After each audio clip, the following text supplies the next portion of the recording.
So today we're looking at sharing some information about menopause with those of you out there who might like to know more about your menopausal years and how exciting the change is from being a mother and a maiden into being a grandmother. That's right. And how our society has made us think that it's probably not a good thing to be happening and possibly needs to be treated or even hidden from. In the past, other societies revered the menopausal woman for her knowledge and wisdom.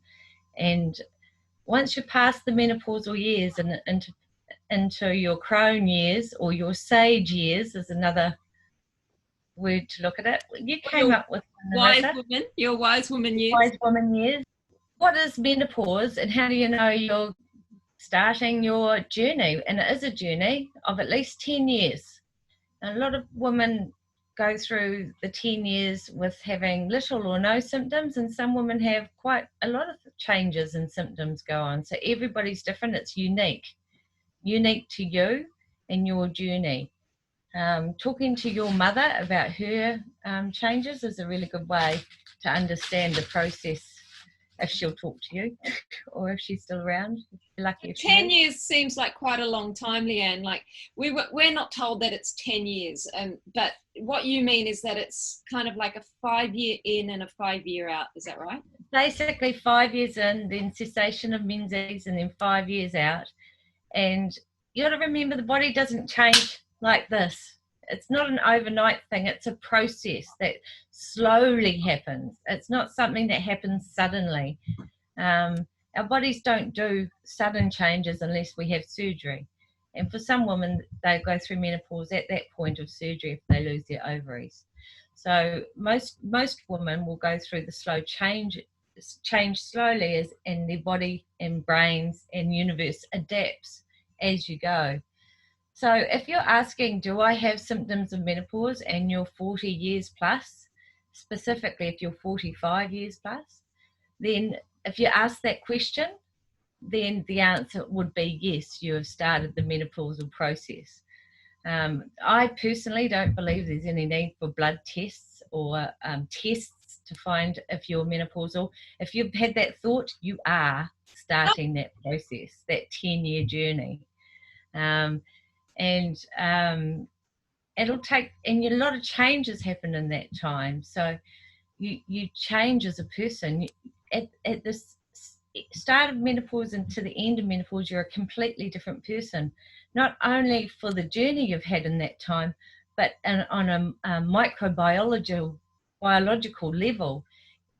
All your hormones have changed and shifted and are working in a completely different way. It's not just estrogen and progesterone and testosterone that change. It affects your thyroid, it affects your pancreas, it affects your pineal gland, it affects lots of other glands in the body. And if they're changing, then every single cell is getting a different message from your body to how to function and work. So you are actually a completely different person post-menopausal than you were in your menopausal years, before menopause. And so, yeah, you've got to accept that journey of change and to become the grandmother, the wise grandmother with the energy and stability that you get post-menopausal. After that 5 years of post-menopausal, you're more balanced than you've ever been. You've got a good level of testosterone that stays steady. You're no longer having to ride the wave of womanhood that we've had to do since we were 10 or 14 years of age. You can think straight. You're the same person every single day when you wake up instead of a different person. So it's actually very empowering to wake up and feel like you've got a handle on yourself every day. So to actually become a crone or wise woman is empowering. It's not a disabling situation, which is what a lot of women feel. They're going through this disabling situation, and it's not the truth. The truth of it is it's powerful. It comes down a little bit to the people around you, the environment you're in, and how you've been brought up as to how you cope. and what sort of situations you've had throughout your life. There's certain things that help you cope better through the process. Gaining a pound a year for 10 years is a good idea, because your fat cells actually carry estriol, which is a form of estrogen. It's not as strong as estrogen from the ovaries, but it actually helps maintain your bone health. So being a little bit fatter means you get better bone health as you're older. So they find that actually slightly obese women at menopause don't get osteoporosis nearly as much as thin women do. Okay. Thin women also tend to have more symptoms through menopause than a larger woman. So there's also family history and some genetical input. If you're malnourished as a child, that's a big factor for things like osteoporosis as well. So can I ask you, so the main symptoms so far that I've had are hot flushes, moody, not as much desire for sex, waking up in the middle of the night isn't so great. Really sweaty. You pretty much described all of them. Oh, right, okay. What you're getting, what we call your climaxal years. So you're past being perimenopausal. You're in your climaxal years. There's 2 to 5 years in the middle where you get the most of the symptoms. Yeah. So what are the hot flushes all about? Why are we getting hot flushes? Do you know what's going on? Yeah. So normally estrogen inhibits follicle stimulating hormone, which is released in the brain. So estrogen released from your ovary inhibits follicle stimulating hormone and luteinizing hormone. And when we have the estrogen stop or shuts down from our ovaries, we get an increase quite quickly of follicle stimulating hormone, which is why that's used as a measure of being menopausal. And slowly over time, we get a decrease in luteinizing hormone. And these hormones are released every 60 to 90 minutes when there's no inhibition from estrogen. So it's thought that these flushes can coincide with this burst or release of these particular hormones. So it is literally your brain working out that the estrogen isn't there anymore, and that it doesn't have to release follicle stimulating hormone or luteinizing hormone, which matures the uterus and to get ready to hold the baby. The brain's got to work out to change its ways, and that takes time. The brain takes time to learn not to be releasing these hormones, and without the negative feedback system anymore, it can be sudden for some people, the drop in estrogen, and they get much stronger flushes than someone who has a slow drop in the estrogen. The sleeplessness and the lack of libido, that can actually be a drop in your testosterone levels. Although postmenopausal, your testosterone levels go up a little bit once you're grown 5 years out. At this earlier stages of menopause, we can have a drop in the androgens, and that actually is closely linked to the drop in libido, low mood and low stamina with the testosterone. So what can we do about that, or how long does that last? Well, one of the best things you can do is be a little bit fatter, but not obese.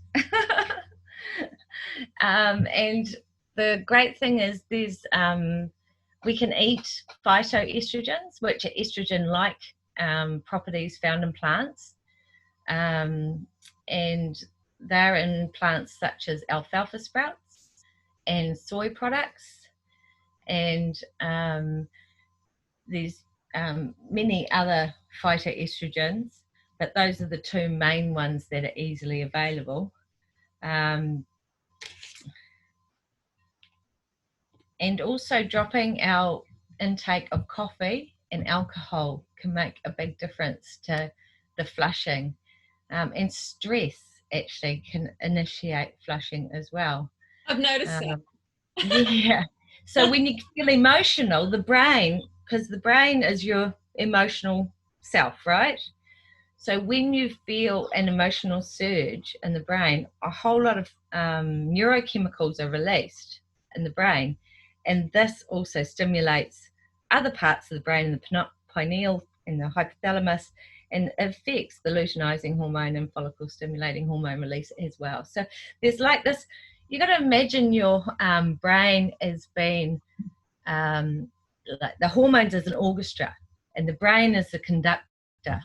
So our body messages to itself on every level via 50 plus hormones. We talk to ourselves, right? And the brain conducts that talking. So when your brain's going, then the body on a cellular level is literally dancing to that tune. And when your brain is going dum dum dum dum dum dum dum dum, then your whole body is affected by that. And that's basically what goes on. So when you feel emotional, when you feel stressed, you get these flushes. And unfortunately, caffeine and alcohol have also been shown to cause these flushes. The mechanism of that's less understood. It's thought to be something to do with the circulatory stimulation that those things cause.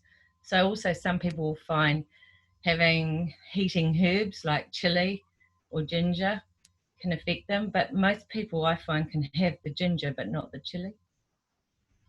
So it's balancing, finding out for yourself a little bit what worsens your situation, and cutting down to less than 2 cups of coffee a day and less than 10 alcoholic drinks a week, which, 10 sounds a lot to some people. They'll be lucky to have one, but 1 glass of wine for some women is enough to send them on 2 hours of flushing. Oh, wow.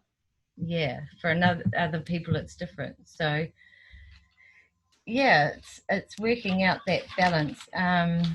There's some great herbs. Having good essential fatty acids is really important. That's just going to keep everything soft and moving in your body. Essential meaning we have to eat them. Our body can't make them, and that comes from fish oils or flaxseed oil or hemp oil or something of that kind. I actually do recommend that you start supplementation on those. It is very hard to eat enough seafood products or enough nuts and seeds of good quality to actually supplement that entirely through your diet. But if people are having regular flaxseed, soaked flax seeds, that provides some essential fatty acids, and if they're eating regular tuna and salmon, that can too, but it needs to be the fatty fish. And in the past I think we ate fish a lot more, and in places where they do eat a lot more fish, like Japan, that women don't get menopausal symptoms. They also eat a lot more soy products, and they get a lot less symptoms in general. So just to clear the soy products thing up, I'm going to go get my flax seeds because I had them soaking from this morning, so I forgot to do it last night. I'm going to get my flax seeds to have on camera so that people can see. Just to clear up the soy issue, so one thing you said before was that soy is actually beneficial in its whole form for women over 45, is that right? Yeah, so I don't necessarily advise soy at any other time in your life, but because the wonderful phytoestrogens that are quite high in soy, then it's a good time to be having them. What happens when you have phytoestrogens is they get into your blood and they lodge into the cell receptor site that would normally hold estrogen. And we are producing a low level of estriol, which is like estrogen, all the time in our body from our fat cells and from our liver. So if your liver's not working properly, you're not doing a good job of that. Hence the alcohol thing probably. So the phytoestrogens lock onto the receptor site and they fill that site, and that actually feeds back through the system to the brain that it has some estrogen running around the system, and actually you get less symptoms. It's very, very complex, and it's not that simple, and it's not fully understood. The body, human physiology or physiology of plants and animals is still, we're learning stuff still all the time. So don't take anything as black and white on any level, because we found a new hormone not so long ago called, through the endocannabinoid system, which didn't even exist 3 years ago. So, now worked out that that's a big part of how we relax and enjoy ourselves. The smile a baby has when it's just fed off its mother's milk is the endocannabinoid system working. Wow. I know. So that's all relatively new. So before we get on to discuss like what things are good for menopause, to in terms of supplements and herbs and that kind of thing, I'd like to address the spiritual transition a bit more between from mother, maiden and mother to wise woman, or whatever you want to call your new stage. It's like we think that it's bad and we have to fix it. I mean, the symptoms are uncomfortable, but the hot flushes are kind of like bonfires through my system, and they're really waking me up. They feel very centering, actually. And I just want the big thing is to embrace them and not to try and block them, because actually trying to block them makes them worse. That's right. We're sitting back and going, bring it on, sweetheart. Here I am. It's going to actually really help you get through them, because they are meant to have a positive effect on the immune system. Oh, okay. Yeah. I read that since I talked to you. Okay. Well, because you asked me what good is a hot flush? Why the hell? What's the point? And yeah, so that was interesting. And the surges of creative energy. They definitely feel like a wake-up call, and they feel like they're burning off all the unnecessary belief patterns and behaviors that I've got, like seeking approval, sexual and love through other people. There's something in me that with this wise woman coming through, and she's seeing through the facade of all those behaviors I've had, of where I've just like tried to get love through other people, through looking this way or doing this thing or being of service or fixing. Which holds your partner to you, so you can bring up your child and your child can survive. That's your mother talking. Oh, okay. That's right. We can let your mother go now. Right. And the need to look good all the time, and the need to attract. Yep, attract, because it feels like a survival thing. You have to attract. You have to be attracted, and you have to attract. And there's not so much of a consultation from inside as, do I actually like wearing this? And does this feel good in my body? And is this actually my authentic expression? There's less of that and more of, am I looking sexy and appealing in this? That's the mother, isn't it? The sexy appeal. Yeah. Yes, that's right. And that's to keep the provider and the security close, so that you have much better chances of survival. Oh, okay. Well, it does help to hear that there's a reason why those stupid belief patterns are there. Yeah, they're not actually that stupid. Yeah. They keep us looked after, and as we are breeding, that's important. I see. Okay, that makes a lot of sense. I feel a lot better about it now. I've been giving myself such a hard time about being such a victim of the beauty industry, but I've never actually seen it from that biological survival point of view before. Yeah, no, it's actually important, and letting go as you transition. It's the letting go and allowing the maiden and the mother to rest, and taking grandmother's hand and saying, moving forward into that next part of your life as a wise woman. So opening your hands releasing your expectations and awaking the old ancient memories of the crazy old women who have gone before you, and finding their path into wisdom and understanding, so that you can hold the values and the wisdom of your family and your history, and have the energy to help those as they come through their mother stage. So what you're saying is, when you come, after you've come out of menopause, you have more stable energy and you have more focus, and you're able to be of service in society a bit more. Is that right? And also be... Yeah, well, you're waking up every day the same woman. So the things that you organised yesterday make sense today. I know, right? So you come into your final glory, this beautiful, stable, strong pillar or matriarch. I like the word matriarch. I know that you're not so good with it, but matriarch it's the power and the strength of the family. Right. So you have embodied wisdom. Yeah. And a let's not fuck around attitude. That's right. Yes. You're less likely to be concede to other people's needs if it doesn't fit with what makes you feel good. You're less likely to, when the bloke says, let's go fishing, love, and you really don't feel like going fishing, you're much more likely to say, actually, no, I'd rather go for a walk on the beach. See ya. And feel empowered enough to do that, where when you're a mother and your emotions and your hormones are making you softer, which is what estrogen does, it softens your whole being, so you're more compliant, so that you're a better mother, so your children survive, that all goes away and you don't feel that need to comply.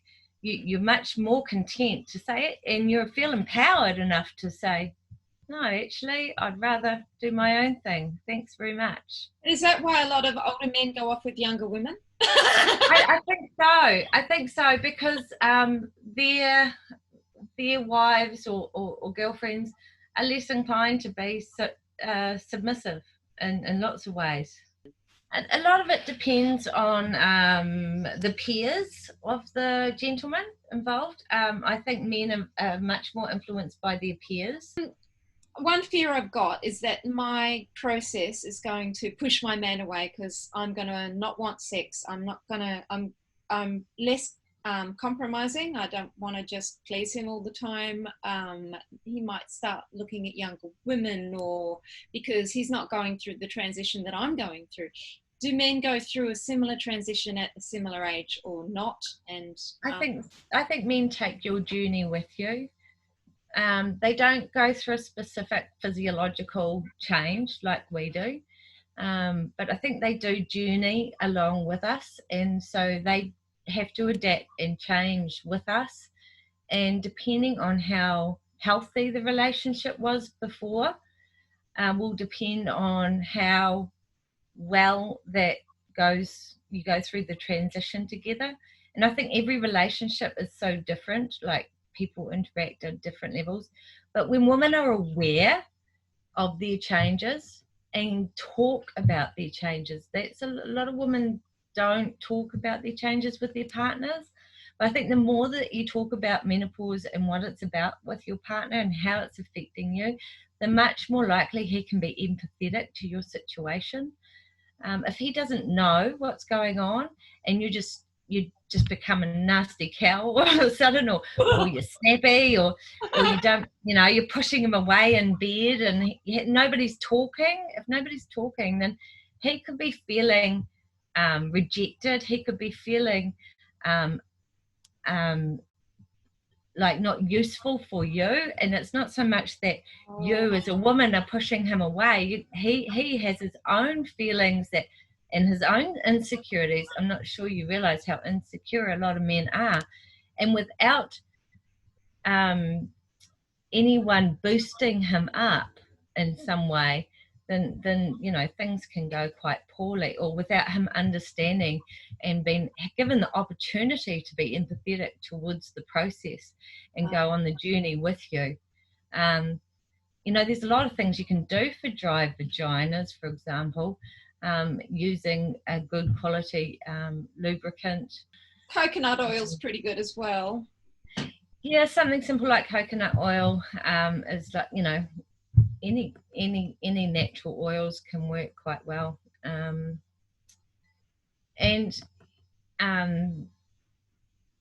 When you're feeling moody and down or sharp, saying, I'm feeling sharp today, you know, talking about your emotions.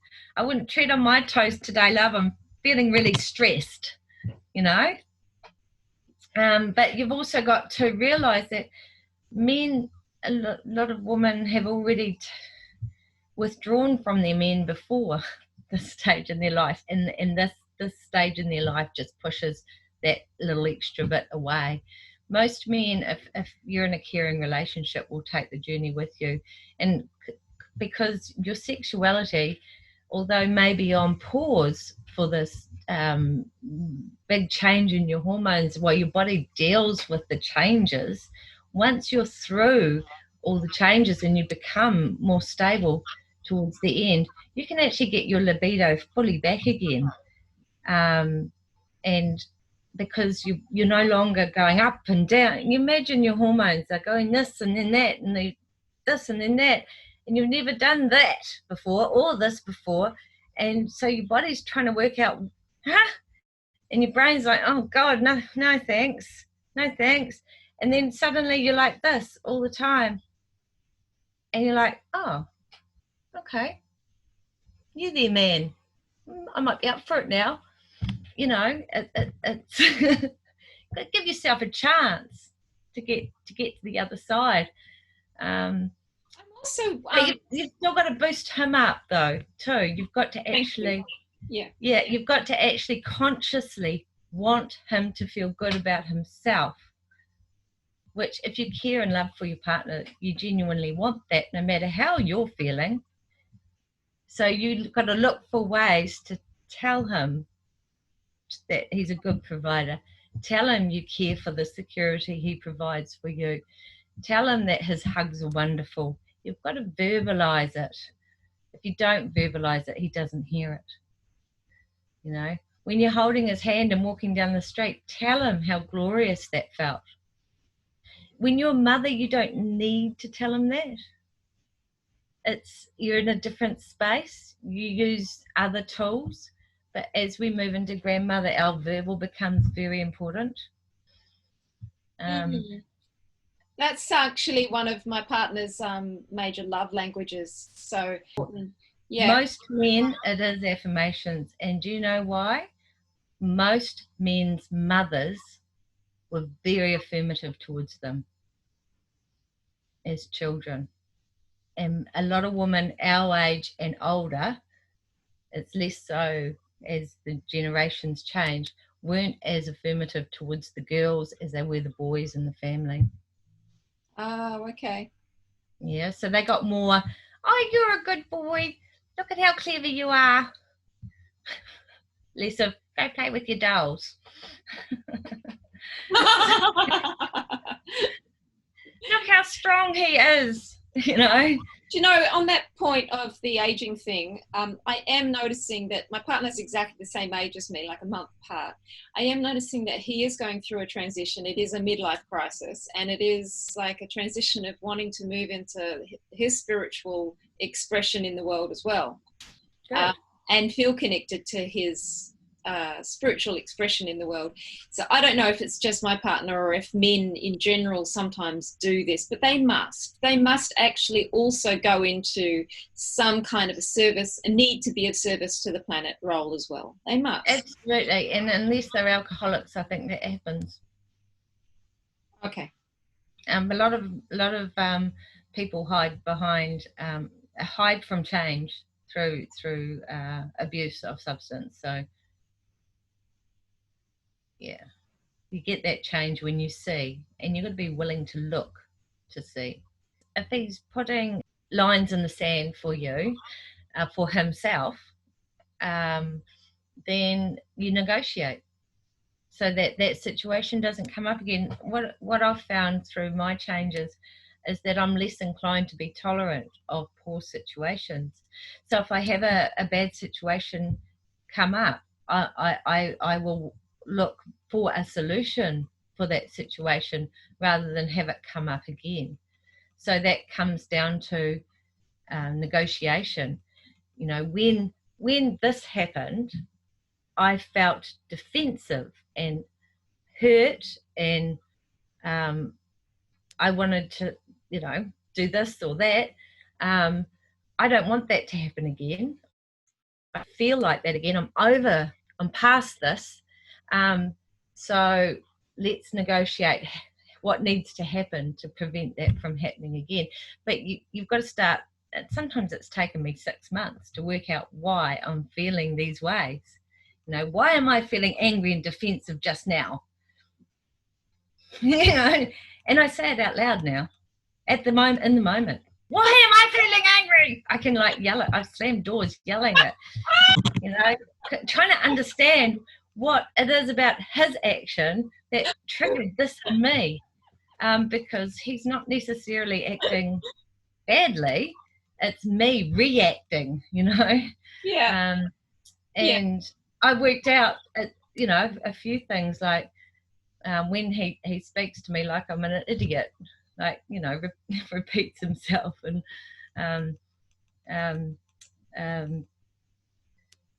yeah, when you feel put down in any way, then I react defensively and I attack, turns out. You know, so he doesn't do that anymore, you know, because we got to talk about it while I was yelling and screaming about how I was feeling. I know. Oh, that's why I feel this way, because when you say that, I feel like da da da da da. You know, it happened at this time in my life when I was a child, or you know, you know. I think I don't like that. I don't do it.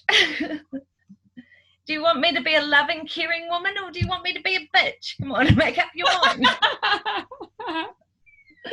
But he's got to say the same things to me, you know. Well, when you say that, I feel this way and I don't like that. And so you've got to go, oh, and I have had to do that. Oh. Yeah, me too. A Okay. lot. So can we talk about things that can help with the transition of menopause? I mean, you gave me a great recipe with sage tea, and I think the sage teas are actually helping, because I've been having a lot less hot flushes. I might just go through the three parts of menopause. So menopause comes in 3 parts. So there's the premenopausal years, the climaxic years, and the postmenopausal years. Okay, I'll just quickly go through about what you need to do in each of those phases in general. Is that going to suit? Yeah, sure.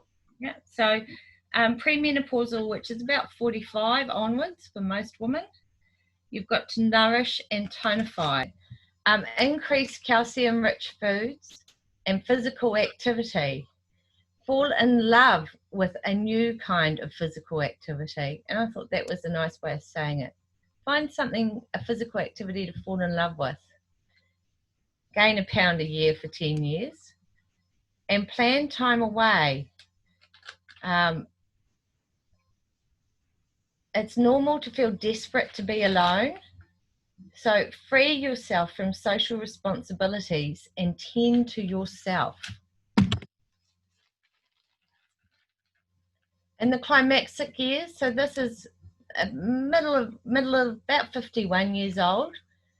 This is a time when the bones refuse calcium. You get bad flushes, palpitations, emotional sensitivity, sleeplessness, and for others you won't have any symptoms.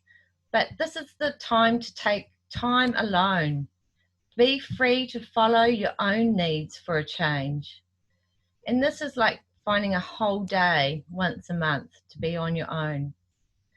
And this is a busy time for a lot of women. A lot of women are owning businesses. They've got big families.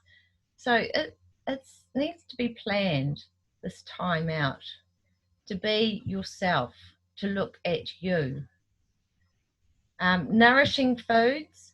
This is a time to actually consider not being on a low-fat diet, but eating eggs and meat and butter.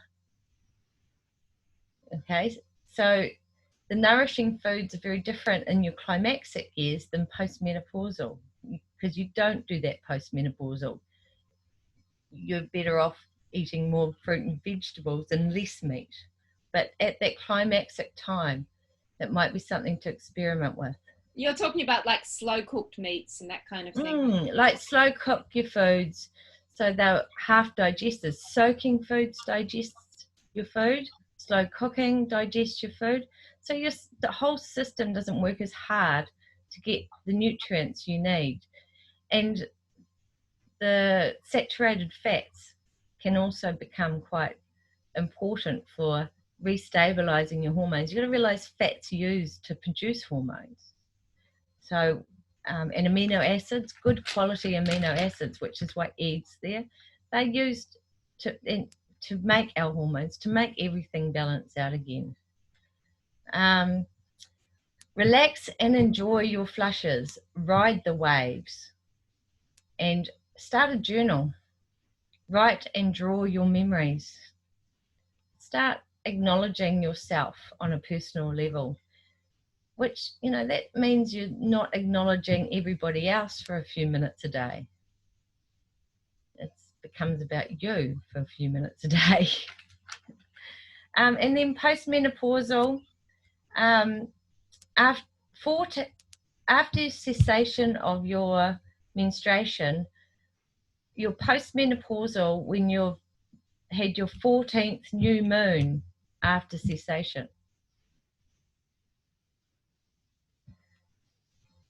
So the bones accept calcium again. That means your thyroid hormone's no longer going whoop, woo, whoop, woo, and your parathyroid settles down. Okay, so eat loads of fruit and veggies and grains instead of meat. Move, dance, walk, stretch. Plan your death every 10 years. People don't talk about death much. This is a time to start thinking about death once you're postmenopausal, and plan. Not a negative thing, death. What if you haven't done half the things in your life that you want to do? Well, that's planning, isn't it? Plan them, do them, wake up. Bucket list. Stop doing things unnecessary. Just do what you want. Yeah, because if you don't start now, you're not going to get them done, are you? That's right. Nourish yourself with every bite. So dandelion root tincture before meals, calcium-rich foods at every meal, herbal vinegars, whole grains, no more white flour or pasta. Decrease your coffee, increase your herbal infusions, and decrease your soft drinks. Look out for salt and have more yogurt and fresh fruit. So those are the basics of the 3 changes. Oh, that's really informational. Thank you. Yeah. Now, sage. Sage is one of my favourite herbs for menopause. I've been loving it. Have you been loving it? I've been loving it. It's so easy to grow, and you need a couple of really big bushes. So nourish 4 or 5 big bushes and you'll have plenty of sage, because they can grow quite big, and for a long time you just top the flowers out of them and they'll just keep growing. And you'll need to plant more over the biennial, I think, over a 2-year period. So the word sage means saviour. So, and when someone is wise, they are sage. So you can see why it's great. You've been using it. You've found it useful. I was surprised at how effective it was when I started using it. Just a fabulous plant, easy to grow, easy to get hold of. Definitely start using it. So I've just made a few notes on the great things about sage.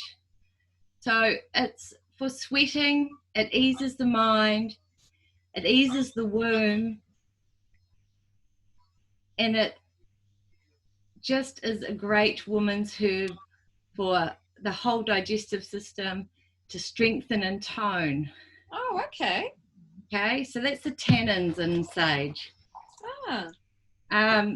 It regulates hormonal change with the flavonoids and phytosterols, and eases irritated nerves and banishes depression.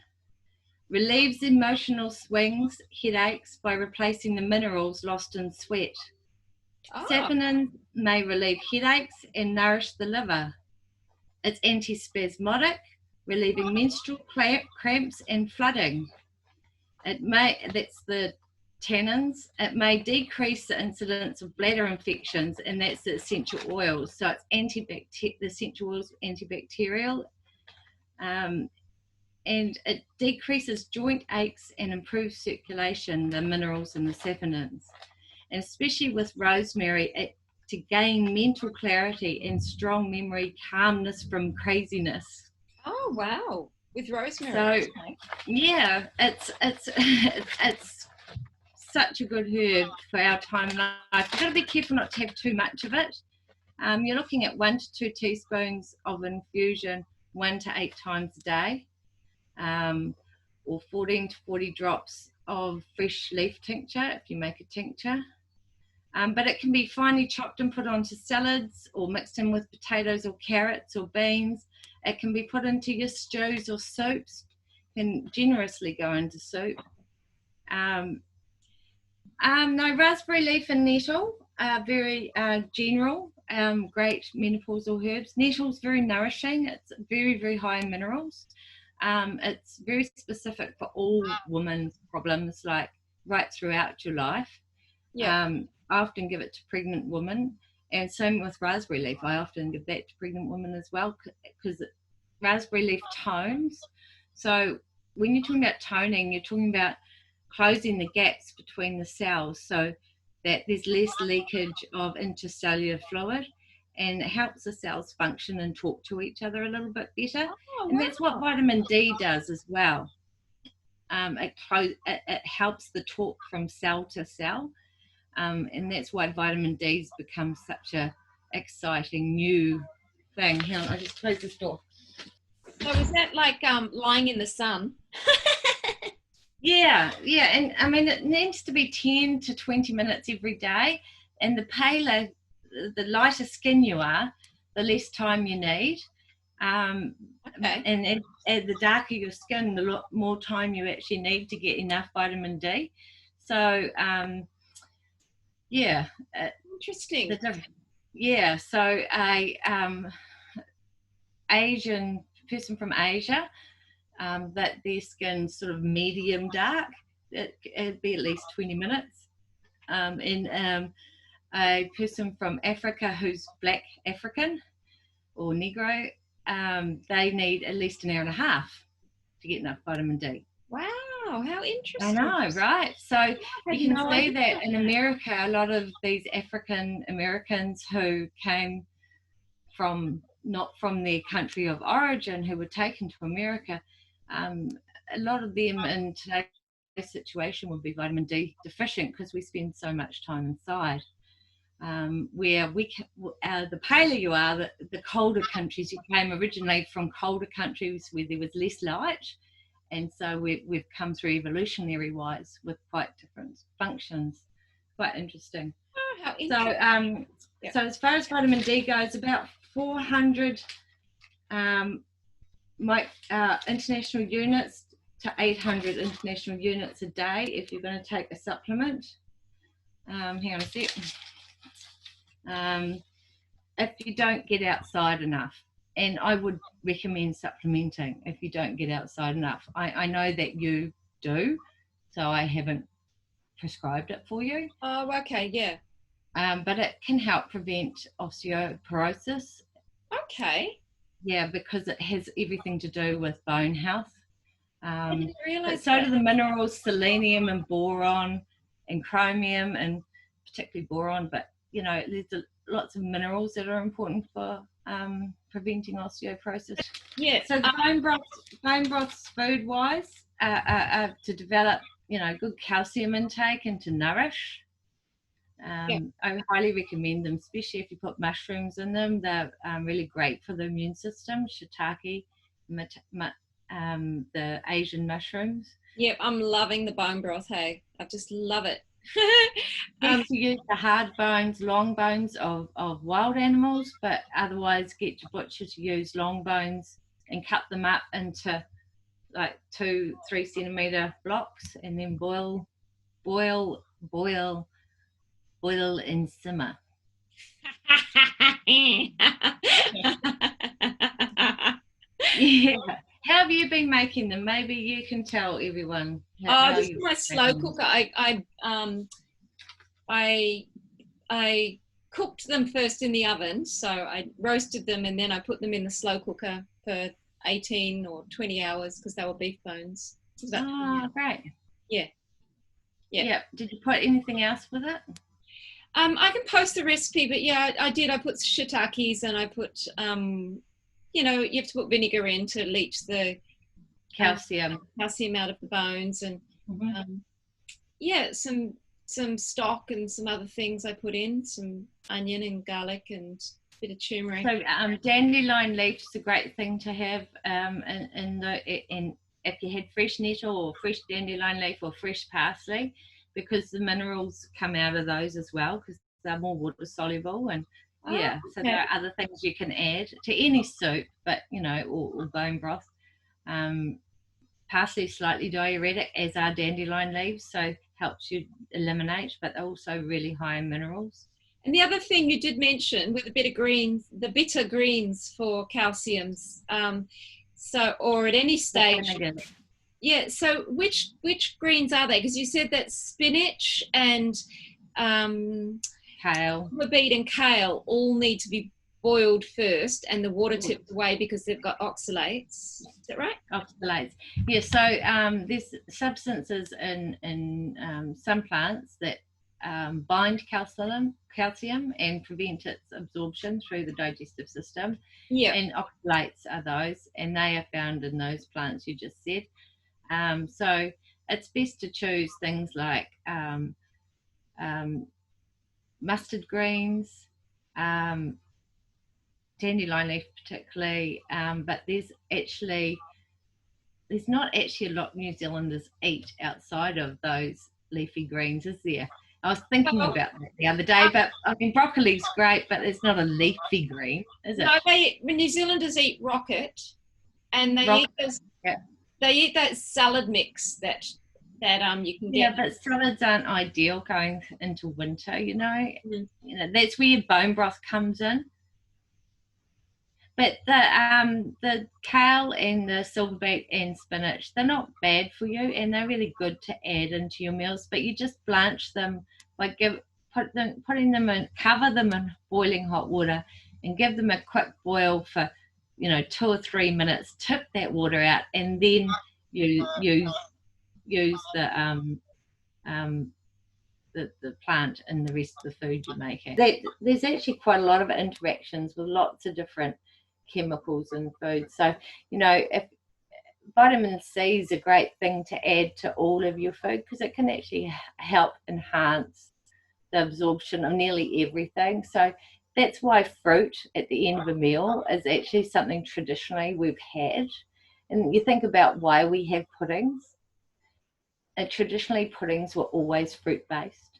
Oh, but fruit, it ferments on top of a big meal. So I don't eat the delicate fruits after a big meal, like not even raw apples or raw anything really. Orange and I wouldn't eat it raw. Puddings are cooked. But do you still get vitamin C and something like that? Yeah, you can do. You got to remember, cooked jacket potato has more vitamin C than most other food products cooked. Vitamin C does survive the cooking process as long as it's not murdered with its cooking. Oh, I wasn't aware of that. That's why the in Ireland when they starved back in the day, the potatoes saved their lives. Wow, I had no idea. Things you need to stimulate your electrical currents, and you can do this through massage, sexual release, weight-bearing exercise, prayer and meditation, foot rubs, acupuncture and magnets, and doing strengthening exercises so you have balance as you age. So these are, you got to think about what sort of old lady, hag, what sort of hag do I want to be? And you need to implement those exercises and those functions now. And all of those things, if you can manage all of them a little bit, you're going to become a very active hag. Why do you have to stimulate your electrical currents? What does that do for you? Your brain feeds into your body with hormones, okay, and your body feeds back to the brain through electricity. It goes down as well. The brain feeds information down and up, and you need those currents between the brain and your body to be functioning really well, to have good functioning organs. Oh. So your electrical system is like the super highways that the conductor gets to listen to, so it can conduct the orchestra correctly. Oh, how fascinating. Yeah, so keeping the electrical currents open really helps the function of every organ and your whole being.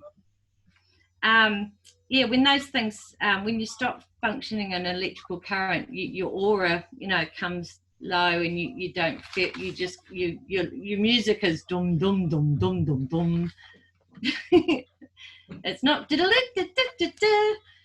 so we didn't talk about osteoarthritis. To change, you must dissolve the old outline and fill it in with a new one. So if you're worried about osteoporosis, the things that increase your risk of osteoporosis are being white and thin, smoking cigarettes, 10 plus alcohol drinks a week, 3 plus cups of coffee a day, animal protein more than twice a day, salty processed foods, soda. Soda is actually something to get rid of in your diet. It dissolves calcium out of your bones. Do you mean like just like plain soda water? Like anything with carbonated water. Yeah. You're joking. I love carbonated water. Yeah, you need to switch off that. Sorry. Oh, okay. Obviously, the removal of ovaries before you were 40. Breastfeeding more than 2 babies before the age of 25. Having 6 or more children. Having no children. Dieting or fasting often throughout your life. Early childhood malnutrition. Family history. Sitting too much. Taking steroids or diuretics, and having chronic diarrhea or diabetes. So those are the risks of osteoporosis. The things you can do specifically is start taking things like horsetail, seaweed, dark green vegetables, like beans are a dark green vegetable, peas, legumes, they're not dark green, but they're good for you, dandelion root, and yogurt. And consider your micronutrients, so selenium, chromium, copper, boron, silicon, zinc, cobalt, and sulfur. So the vitamin D is important, and the strengthening exercises. So Tai Chi is really great. I mean, Tai Chi is an exercise that once you get into it, it's really easy to love it for a start, and it's something you can do for the rest of your life. And it strengthens your balance and your ability to move for the rest of your days. If you want to be gardening at 95, then you can be. I noticed the Chinese older people have got it down. That they do Tai Chi in the parks. They go to the saunas and spas every day. They really know what to do for their Yeah, body. so they're stimulating their nervous system through those saunas and spas. They're helping their circulation. They're looking to their immune system because they're interacting with people. They're not shut away in a corner on their own. Yeah, in the Tai Chi, it all adds up to an easier life as you age, because age, almost menopause is almost the initiation of the journey of aging. And if you can get your head around, well, we all do get our head around it in a positive way, then the whole aging process becomes much more positive in the long run. So implement now the things that you are going to see you through the journey of life. So I don't recommend raw fruit and veggies through winter. I recommend eating in season. So if anything's expensive at the supermarket, like, stop buying it. Like, tomatoes are almost finished. Cucumbers are almost finished. Stop buying them. They're not right. Your body needs to go through changes in its diet just as much as it does in the light it's receiving through winter. And start really nourishing yourself at this time, so that when we get into spring, we can do a cleanse, which we've talked about, to bring up the light hope of spring and dance in the spring air. But at the moment, we just need to consolidate and nourish and care for ourselves and say loving things to ourselves. So really the main thing is, often the crone or the sage is considered so sane, they are odd.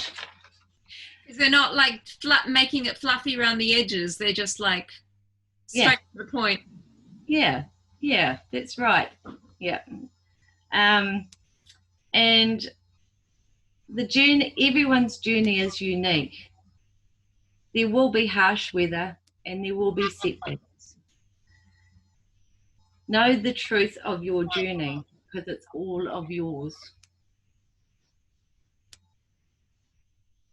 For some people, if their vaginal dryness and their mood swings and things that are really severe, wild jam or progesterone cream can be really helpful. It's actually the low progesterone that's causing those symptoms.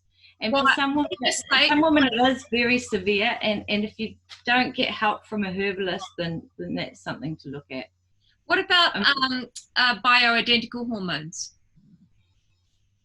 Only progesterone. I wouldn't use estrogen. Okay. Like that? Well, you don't want to get the brain rethinking that estrogen's in good supply again. You just have to go through the whole process of relearning again.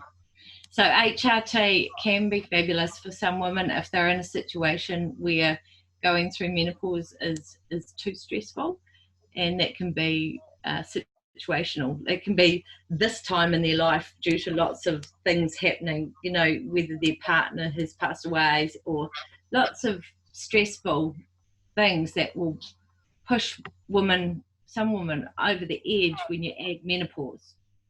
Okay. And so I think HRT is a great band-aid for some women. And the reality is some women need that band-aid for a period of time. I wouldn't recommend it for more than 2 years.